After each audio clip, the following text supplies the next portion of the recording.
So hey guys, welcome back to my channel सुनो कहानी, जहाँ पे मैं अलग अलग बुक्स पढ़ के आप सबको सुनाती हूँ। और फिलहाल हमारा चल रहा है ललन स्वीट्स, जिसके मैंने 7 चैप्टर ऑलरेडी अपलोड कर दिए हैं और आज है चैप्टर 8 पढ़ने का। तो चलिए पढ़ते हैं। The moments from the people around had faded into the background. The darkness was punctuated by random beams of light from a distant street lamp and Pankaj's flashlight. It was hard to miss Rohit and Mohit was two had dressed up in suits and stood right next to each other. It struck me that Nico and I were still holding hands. I immediately jerked mine away and noticed my stiff look on his face, but only until he too saw Rohit and Mohit. The four of us stood surveying each other for a few seconds before Khan whispered into my ear, "Friend of yours?" Before I could answer, answered my Pankaj appeared and ushered us forward. "Come to the front, Mr. and Mrs. Singhania. Don't lose yourself at the back." I didn't dare to look at Rohit and Mohit. Had they caught what Pankaj said? Second later, I knew the answer as Rohit gleefully walked up to me. "Mr. and Mrs. Singhania, are you? Is that why are you wearing these fancy clothes? You never called us for your wedding." I refused to answer, not wanting to create a scene, but I could not help asking him, "How the hell did you get in? Easy." Mohit said, his face smug. "I got him sent Lallan suits finished. We have been here for a few days." "Did you just arrive?" I was mad as genius as it was simple. Why didn't I think of bribing him with sweets? Who would you say no to that? Of course, the sweet would have to get here first, which smelled of Pappu uncle pulling all kinds of string to make sure his precious son got what they needed. Even if I were to try and use this trick at some point in my journey, who would send me the sweets? Would Mama possibly be able to help me out of the same way? Nico shifted nervously behind me. I was about to lead him away when I saw Rohit and Mohit walked up to the Pankaj and gestured wildly at us. He would nod those talks, and then I saw, almost in slow motion, Pankaj heading toward us as the rest of the group walked in. Even the darkness, I could see his face was red. I clutched Niku's hand in fear, realizing that his was as sweaty as mine. "You are Tara Taneja," he said, a vein in his forehead troubling as if it would burst. "And Nikhil Sabharwal, known thieves of Siaka. You fooled me. Get out of my sight before I have you arrested." I could not believe it. They told him we were thieves from Siaka. I had not expected them to sink as low as this. "We are not thieves," Nico replied, outraged. "What would we steal? The Taj Mahal? There is a lot of valuable stuff in there. But how would we steal it? You said so yourself. We are only allowed entry to Sunday Point. How would we? Oh, I am sure you have a few tricks up your sleeves. One that ensure you sneak away in the dark. I can't believe I let you two fool me, Mr. and Mrs. Singhani." I opened my mouth to defend ourselves, but then let it be. Our defense about not being thieves would basically be admonition that we were not. Mr. and Mrs. Singhania Pankaj then warned us to not come near the Taj and shouted at the guard to make sure we were sent away. Khan followed meekly as Nico and I watched the group enter the gates and disappeared. The guard shouted at us to go away, and we shot him a dirty look. "Welcome to the Taneja household," I said, gloomy, bringing each other down since the day we were born. I could tell Niku was fuming, but he did not reply. We sat down on a low wall next to a Muradibad biryani stall that was shut. Dust gathered in the air, a sure sign of a storm, and I asked Niku if we should have back to the fiat. He was so angry that he did not even hear me. I looked at Khan as he walked toward us. His Pakka Pakaya plan gone bust, and then it started to dissolve. I shook Niku once more, telling him we should go take over. "I want to go in now," he said. Khan, meanwhile, he had reached us. "Come on, it's raining, Niku," I said, strangling his arm. "We will think of something else tomorrow." I had never seen look so angry. He still did not move. "We can't give this easy," he said. "We have to get in somehow." I looked at Khan in expressions who, to my surprise, shared Niku's sentiment. "Madam, he's right. It's raining even harder. Have you both lost your mind?" "Exactly, it's raining," Niku said gleefully as I watched the raindrops cover his shirt. "My own pantsuit would soon be wet. Let's sneak it." "If it was so easy to sneak into the Taj, people would try so hard to buy tickets," I said, looking at Khan for support. "Let's go," Niku said, grabbing my waist and heading back. By the time we reached the gates again, we were drenched. We stood behind a tree as it poured all around us, the rain beating down relentlessly against the concrete. I was vicious enough to hope that it would spoil things for Rohit and Mohit to listen. "The guard is not the gate now. at the gate now. He is inside his little booth, Niku said. It's our best chance. But this is plain view. He will obviously see us. We can't just walk away there. I distract him, Khan said bravely. And considering it's the Taj, he won't be the only guard post. I'll bring the Fiat. He started honking like a crazy person, driver a bit rough and forced them to approach me. Niku clapped his hands. Perfect. But I said, can we just trespass on a national momentum like this? What if we are arrested for this? Array. Even if the police takes you, we will say you are a lovers and can't think straight. It's your honeymoon, whatever. This is your best chance. Niku nodded and handled Khan the car keys taken from him with the camera that he got from us. It was still raining steadily, and I played that it would continue till Khan brought the car. Niku and I stood together in silence. I shivered a little, suddenly feeling cold. Niku seemed to be cold as well. I was just about to ask him when we heard the Fiat skidding a little way away from the entry gate to the Taj. In a dramatic fashion, the headlights were turned on and off a few times, and then the honking began. Khan blew the horn like a manica, lurching the car forward and backyard, the headlights going on and off. It was like a spirit and possessed the Fiat. The guard came out of the booth, squinting in the darkness. Khan was absolutely spot on about there being more guards as a couple more dashed towards the Fiat car. For a couple of minutes, they wondered what to do before deciding to approach the car huddled under the umbrella. They made their way to the Fiat through puddles. As they got close to it, Niku held my hand and told me to run. What? Come on, let's go. We ran hand in hand from behind the tree and go towards the gate, although I prayed to God that the guard won't turn around and see us as we sprinted through the puddles. It felt like I would never be dry again. We approached the gate and as expected, it was locked. Nico looked around wildly, heading behind the guard's booth. At least they offered some cover. We have to jump over those railings, he said, pointing towards it. The boundaries of Taj Mahal had railing on top of the wall that surrounded it. I did not want to be a killjoy and tell him how high it was. We dashed towards the railing and he bent, asking me to climb on his shoulders. Now stand, he said. It was a precious balance as I stood on his shoulders and grabbed the railing for support. I was now high enough to be able to place a foot on the railing and pull myself up. Then I turned around to give Niku a hand, but he looked up doubtful. He jumped, his hands gripping the top of the wall as I pulled him. With some help, he grabbed the railing and finally pulled himself up.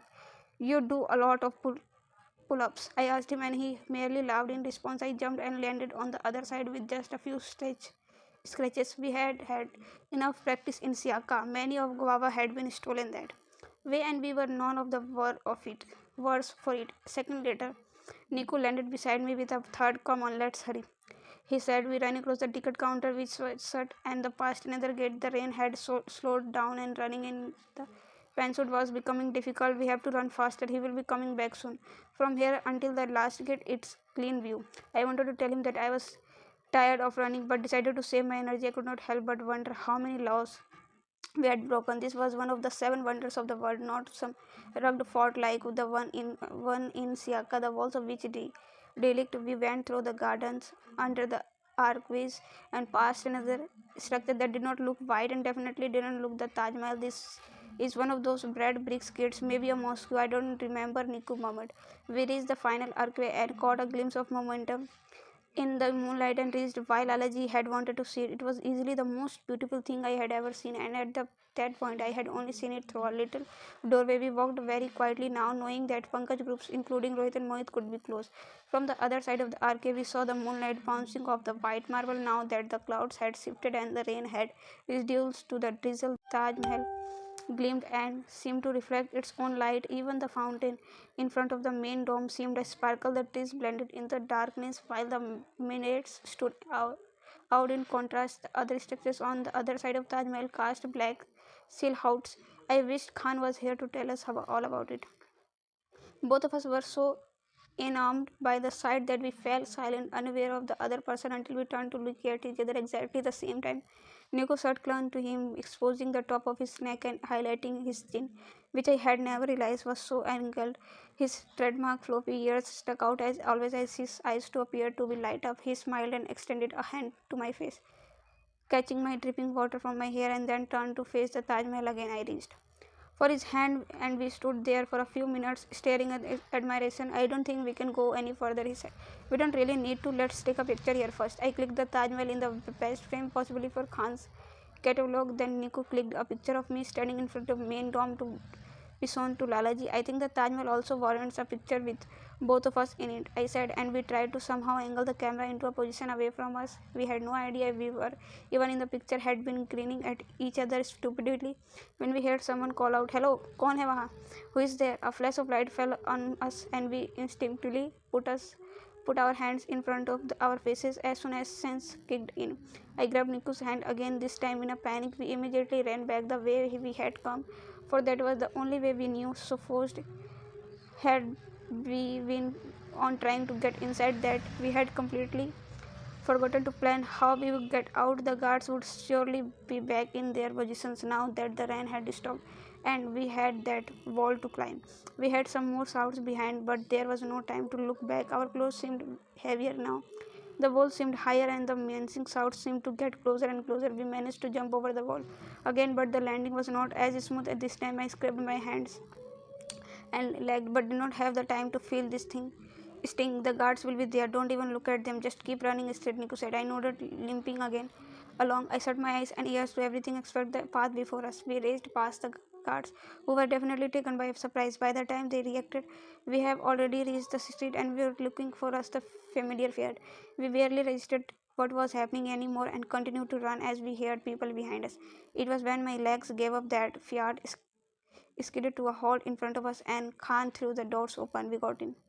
Nico telling him to hurry. I didn't dare to turn as we traveled through the winding lanes. Both Nico and I were still panting when Khan banged on the steering delight. Yes, you got the picture right? Yes, I said. But where now? Where should we go?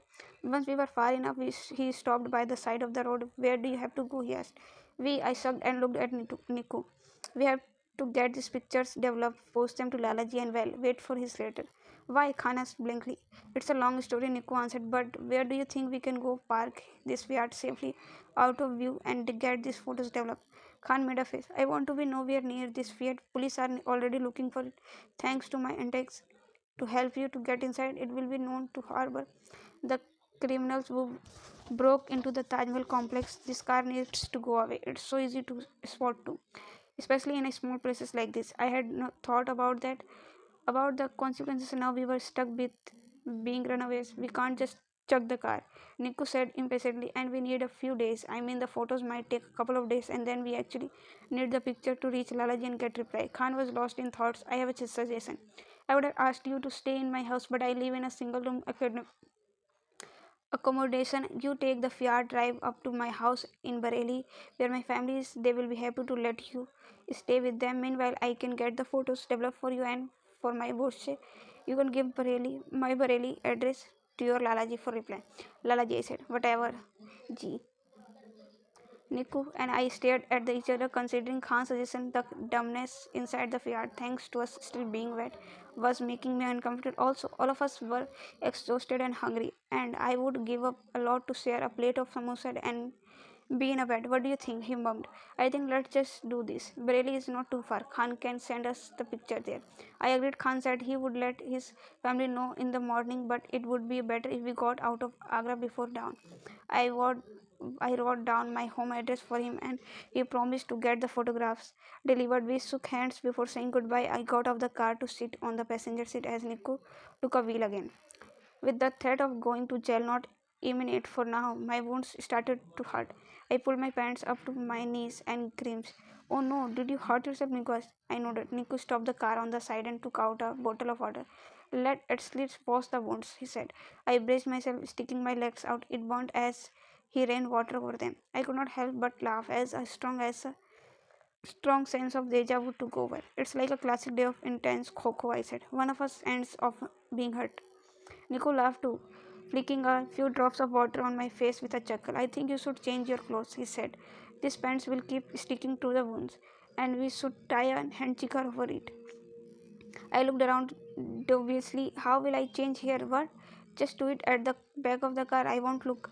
I slowly slipped out of the stupid pantsuit and slid into my salwar kameez in the cramped space that the back seat offered. Could you hurry though? He called out. I don't feel safe out here. The two of us on the highway.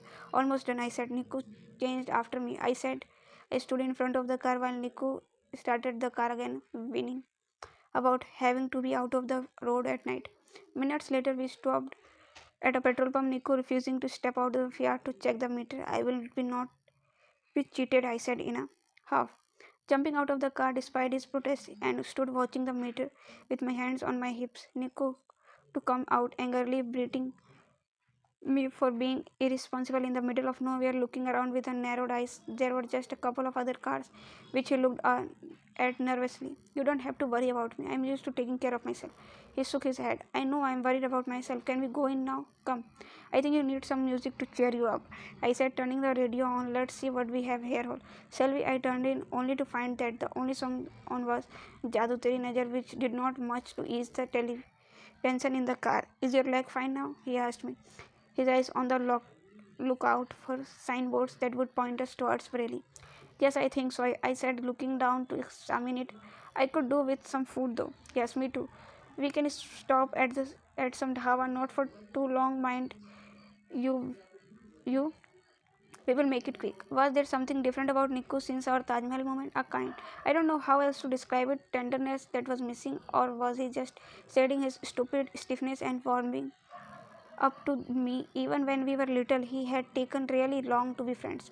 It was his 10th birthday. We had already been friends for more than 2 years, and I was really excited for his birthday. I had made a huge card with a nice long message inside. Along with that, I had a gift my mother had neatly wrapped, as well as something that could be considered as a big declaration of love as was possible. Then my five most unique kanchas. I had worn a frock for his birthday party, only to find that besides me there were 20 other boys from his class, all of them playing kabaddi. Something came over me and I sat shyly in a corner, his mother constantly asking me if I wanted something else, bringing me samosa and kampa. Niku did not speak to me the entire time, let alone feed me the cake when he cut it.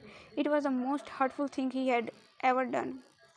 The next day he made up for it, but I will never forget, which served me well because Niku did not tend to wander off when there were other around him. Now was as close as we had been years. Soon after Niku stopped outside the dhaba, surveying it for a couple of minutes. I stepped out of the car, yawning and stretching once he approved it, dreaming about the dal makhani and tandoori rotis that would soon be inside me. Niku Tiku, I said, grabbing his arm as we walked inside. He smiled at me. I told him to get a table and order for me while I went to use the bathroom. I had decided I won't be dose off thinking about poor Niku and all the driving he had to do. There was no way I could expect him to not feel sleepy. Maybe we could play some nice song on the radio or tell each other one of those horror stories. I came back to find Niku looking slow lemon. A particularly burly group had come to sit behind our table. I decided to keep my eye down.